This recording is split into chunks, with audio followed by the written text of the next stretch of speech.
American property insurers just had their best year in roughly 2 decades, a $63 billion underwriting gain in 2025, up from $22 billion loss 2 years earlier, the same year that wildfires destroyed 11,000 homes in Los Angeles. The single costliest wildfire ever recorded anywhere. Headlines say climate change is crushing the insurance industry.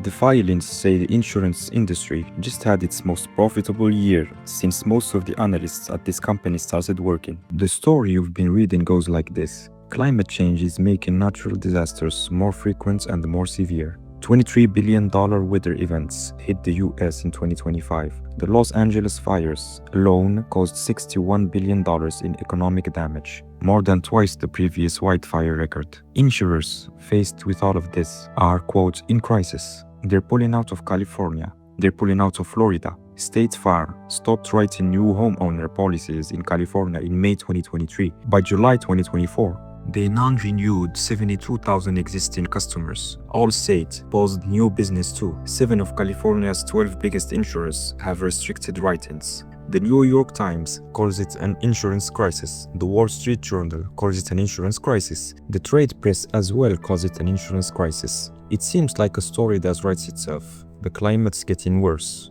Insurance is getting harder to find. Premiums are going up. Companies are leaving markets they can't make money in. There is just one problem in that story. The companies that supposedly can't make money are posting record profits. Allstate's net income for 2025 was $10.2 billion. That's more than double what they made in 2024. Travelers posted $6.3 billion, up 26%. Chubb posted $10.3 billion, a company record, despite absorbing $1.47 billion in California wildfire losses in the first quarter alone. These aren't the financial statements of an industry in crisis. These are the financial statements of an industry that just figured something out. What they figured out is what we're about to walk through.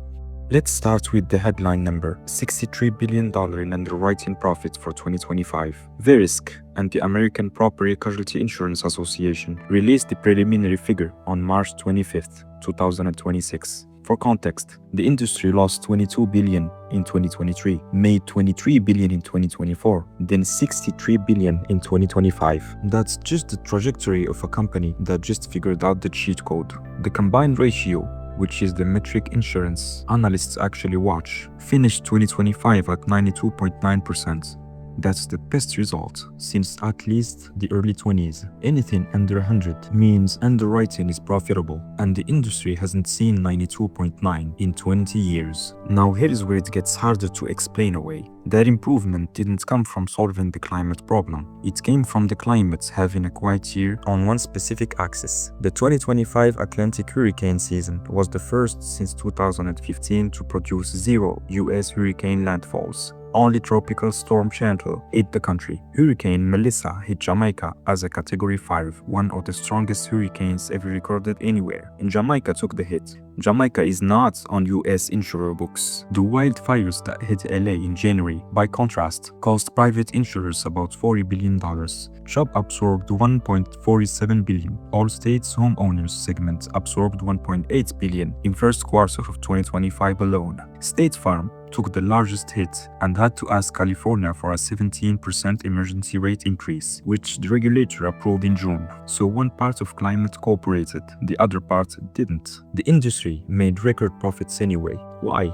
Because of the rates. American homeowners insurance premiums rose 10.4% on average in 2024, after rising 12.7% in 2023, after rising 11% in 2022. Cumulative 6-year increase, 40.4%. In Colorado, the cumulative increase was 76.6%.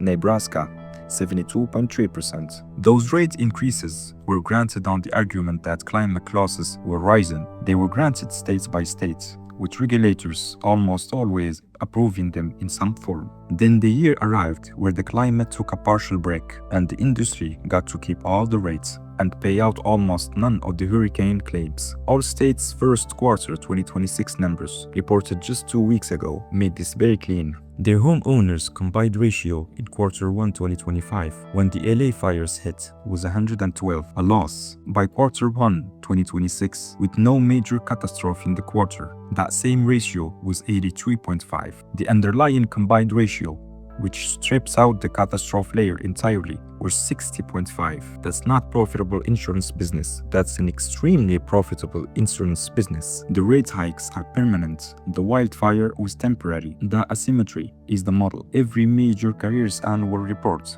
tells the same story in the same language. Allstate calls it, quote, an industry-leading business model. Travelers calls it, quote, our proven strategy. Chubb calls it, quote, the enduring value of this broadly diversified insurance company. Translated from corporate, that's we got rate increases on a catastrophe story. And then the catastrophe didn't happen in the way that cost us money. Management didn't lie. The press releases are accurate. They just leave the question of how the money got made for someone else to explain. Verisk and APCIA, when they released the preliminary 2025 results, did say it, quote, the result was driven more by unusually low catastrophe losses rather than fundamental shifts in industry risk, end quote. It's in paragraph 2 below the headline. So the rate increases stay.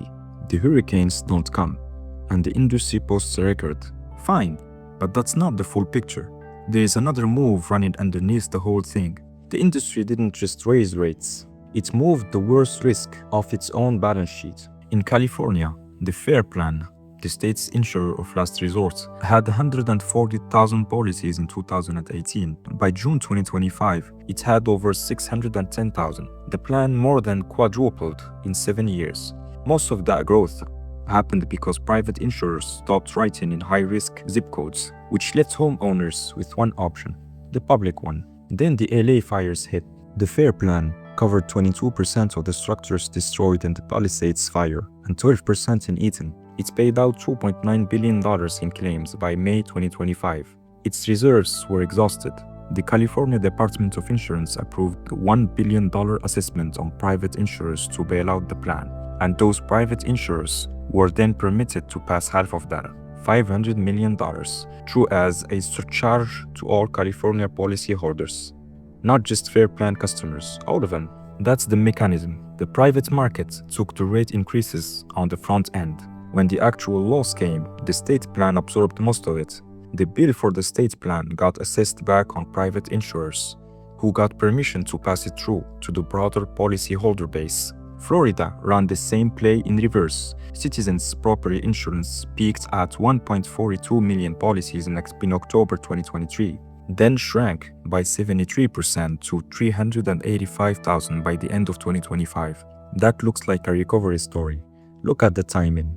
The policies got transferred back to private carriers only after legal reforms in 2022 and 2023 shielded those carriers from lawsuits that made the market unprofitable. They got the rate increases first, then the public pool risk got handed back to them on terms. The headline says Florida fixed its insurance markets. The filings say private carriers waited until the rules favored them, then accepted the risk. $63 billion in industry underwriting profits, 3 million properties on state-backed plans nationwide, with combined exposure exceeding $1 trillion.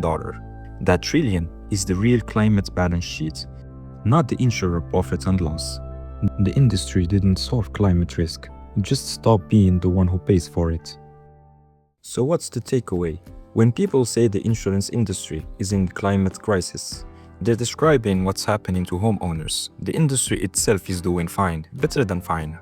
What to watch next? 3 signals for 2026. 1. California FAIR Plan's 36% average residential rate hike request filed in October 2025. If it gets approved, the public pool stops being a temporary backstop and becomes the permanent market for high-risk properties. 2. Whether the 2026 Atlantic hurricane season cooperates, Colorado State is forecasting a below-average year. If a major hurricane lands and the industry still posts strong numbers, the rate hike plus balance sheet transfer play is fully proven. 3. Whether other states copy Florida's legal reform model, Louisiana is already moving. Watch Texas. So the question for the comments, 2 reads on this. A. Insurers are doing their job, pricing risk accurately, exiting markets where the rules don't let them, and using the residual market as it was designed. That's the industry's case, and it isn't crazy. B. The residual market has stopped being a backstop and become a transfer mechanism, with private insurers extracting rate increases on losses they no longer pay. That's the homeowners case, and it isn't crazy either. Pick one and say why. If you want the line item walkthrough of every number in this video, the actual filings, the exact figures, the sources, that's what Footnote brief is. Link in description and pinned comment. It's free.